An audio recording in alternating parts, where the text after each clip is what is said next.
Hello friends, स्वागत है आपका इस वीडियो में। आज हम शुरू करने जा रहे हैं एनसीईआरटी ज्योग्राफी का चैप्टर 1, जो कि है the earth in the solar system. तो चलिए शुरू करते हैं पैराग्राफ नंबर 1 से। How wonderful it is to watch the sky after sunset. One would first notice one और two bright dots shining in the sky. सूरज ढलने के बाद रात में हमें आसमान में तारे दिखाई देने चालू होते हैं। Soon you would see the number increasing, you can not count them any more. और धीरे धीरे तारों की संख्या बढ़ने लगती है और अब हम उन्हें गिन नहीं सकते हैं। The whole sky is filled with tiny shining objects, some are brights other are dim. पूरी आसमान धीरे धीरे तारों से भर जाती है। कुछ तारे जो होते हैं वो कम चमकते हैं और जो कुछ तारे होते हैं वो ज़्यादा चमकीले होते हैं। It seems as if the sky is stud with the diamonds. और देखने में ऐसा लगता है कि आसमान में तारे जो हैं वो हीरे की तरह जड़े हुए हैं। They all appear to be twinkling. वो चिमचमाते हुए प्रतीत होते हैं। If you look at them carefully you will notice that some of them do not twinkle as other do.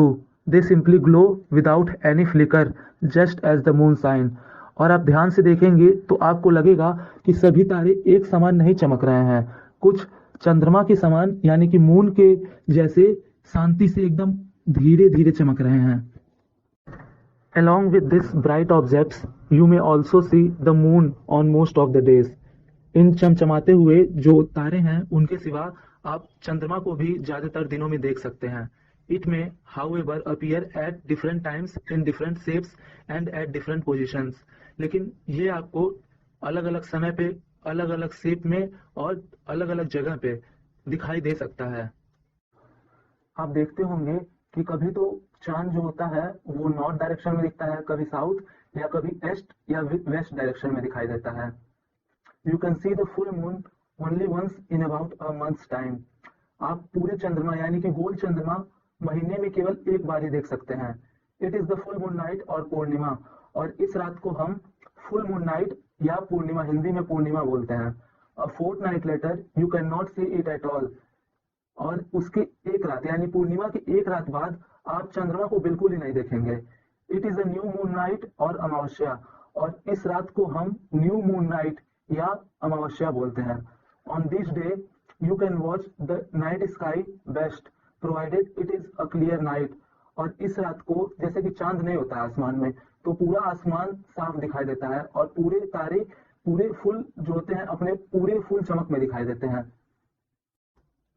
Do you wonder why can't we see the moon and all those bright tiny objects during daytime? It is because the very bright light of the sun does not allow us to see all these bright objects of the night sky. जैसा कि हम दिन में चांद और तारे नहीं देख सकते हैं, और ऐसा इसलिए होता है क्योंकि दिन में सूर्य निकला हुआ रहता है और सूरज की रोशनी की वजह से हमें चांद और तारे दिन में नहीं दिखाई देते हैं। वो होते अपनी जगह पे ही हैं, लेकिन सूरज इतना तेज चमकता है कि उसके चमक के आगे ये इनकी चमक फीका पड़ जाता है, यानी इनका चमक डिम होता है और सूरज की चमक के आगे ये हमें दिखाई नहीं देते हैं। The sun, the moon and all those objects shining in the night sky are called celestial bodies. सूर्य, चंद्रमा और जो तारे हैं जो रात में चमकते हैं उन्हें हम सेलेस्टियल बॉडीज बोलते हैं। और जो भी चीज स्पेस में होते हैं उन सबको हम सेलेस्टियल बॉडीज बोलते हैं। Some celestial bodies are very big and hot. They are made up of gases. कुछ celestial bodies जो होती हैं वो बड़ी होती हैं और गर्म होती हैं और ये gases से मिलकर बनी होती हैं। They have their own heat and light, which they emit in large amounts. और इन celestial bodies के पास उनकी खुद की गर्मी और लाइट होती है जो कि वो अधिक मात्रा में उत्पन्न करते हैं। These celestial bodies are called stars. और ऐसे सेलेस्टियल बॉडीज को हम स्टार्स यानी कि तारे कहते हैं। The sun is a star, और जो हमारे सोलर सिस्टम में सन है वो भी एक स्टार ही है। Countless twinkling stars in the night sky are similar to the sun, but we do not feel their heat और light and they look so tiny because they are very very far from us. अनगिनत तारे जो आसमान में हमें रात में चमचमाते हुए दिखते हैं वो सूर्य की तरह ही हैं, लेकिन हमें उनकी गर्मी और चमक इतनी धीमी दिखाई देती है क्योंकि वो हमसे बहुत दूर होते हैं। सूर्य जो है वो हमारे पास है। आप देखते होंगे जैसे एरोप्लेन स्काई में उड़ रहा है तो वो छोटा दिखाई देता है, लेकिन वो असली में बड़ा होता है। उसी प्रकार जो तारे हैं वो दूर होते हैं, इसलिए हमें छोटा दिखाई देते हैं। सूर्य भी एक तारा है, लेकिन वो हम लोग के पास है, इसलिए सूर्य हमें बड़ा दिखाई देता है, और जो तारे होते हैं वो दूर होने के कारण हमें छोटे दिखाई देते हैं। You must have noticed that all the objects look smaller when seen from a distance. How small an airplane looks when it fly at a great height. जैसा कि आपको मालूम है, जो भी चीज दूर होती है वो छोटी दिखाई देती है। जैसा कि मैंने आपको बताया कि जब एरोप्लेन ऊंचाई पे उड़ता है तो वो छोटा दिखाई देता है। While watching the night sky, you may notice various patterns formed by different groups of stars.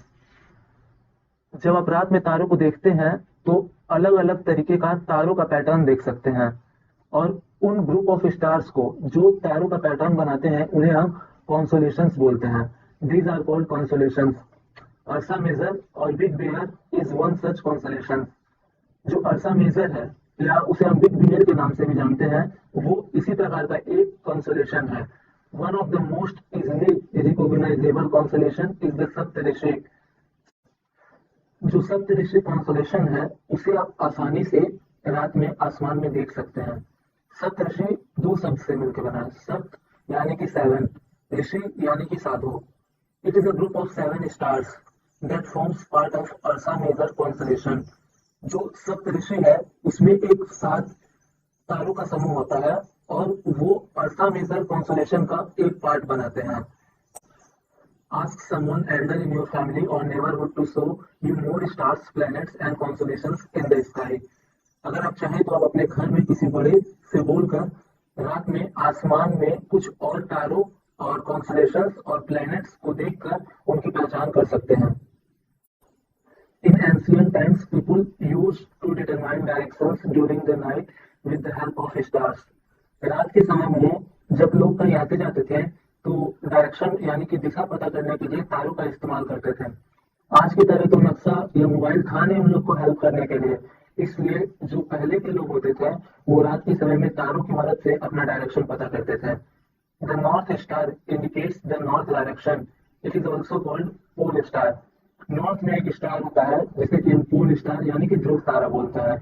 मतलब वो हमेशा नॉर्थ यानी कि उत्तर साइड में ही निकलता है, और तो रात में जब लोग ध्रुव तारे को देखते थे तो उन्हें पता चल जाता था कि ये डायरेक्शन जो है वो नॉर्थ है यानी उत्तर दिशा है। उस हिसाब से वो बाकी डायरेक्शंस का पता लगा लेते थे।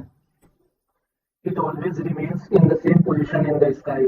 ध्रुव तारा जो है वो हमेशा एक ही जगह पे आसमान में रहता है, यानी कि नॉर्थ साइड में वो हमेशा रहता है।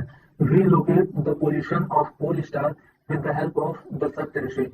हम पोल स्टार के लोकेशन को सप्तऋषि की मदद से देख सकते हैं। Look at the figure 1.1. You will notice that if an imaginary line is drawn joining the pointer stars and extended further, it will point to the pole star. अगर आप स्क्रीन पे दिखाए हुए फिगर को देखेंगे तो यहाँ पे 2 पॉइंटर स्टार है। अगर उन पॉइंटर स्टार्स से हम एक लाइन मतलब एक इमेजिनरी काल्पनिक लाइन हम बनाते हैं तो उस 2 पॉइंटर स्टार्स की मदद से हम सीधे देखेंगे तो हमें नॉर्थ स्टार यानी कि पोल स्टार हमें दिखाई देगा। Some celestial bodies do not have their own heat and light. They are lit by the light of stars. Such bodies are called planets. जो कुछ celestial bodies होती हैं उनके पास अपनी खुद की गर्मी और प्रकाश नहीं होते हैं। वो जो होते हैं वो स्टार्स की लाइट से चमकते हैं, और ऐसे बॉडीज को हम प्लेनेट बोलते हैं। The word planet comes from a Greek word planetai which means wanderers. जो प्लेनेट वर्ड है वो एक ग्रीक वर्ड प्लेनेटाई से आया हुआ है, और जो प्लेनेटाई वर्ड है उसका मीनिंग है वेंडरर यानी कि घूमने वाले। The earth on which we live is a planet. और जिस अर्थ यानी कि धरती पे हम रहते हैं वो भी एक प्लेनेट है। all its heat and light from the sun. That's about the star. हमारी पृथ्वी पे जो भी गर्मी और वर्षा आती है वो सूर्य से आती है, और सूर्य जो है वो हमारी पृथ्वी का सबसे नजदीकी तारा है। सूर्य से जब वर्षा आती है उसी के बाद से यानी कि पृथ्वी के जो रोशनी और गर्मी का स्रोत वाले जो साधन है वो If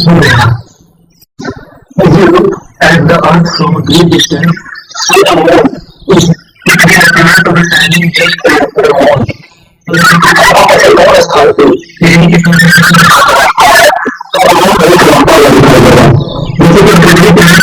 को देखते हैं कोई अगर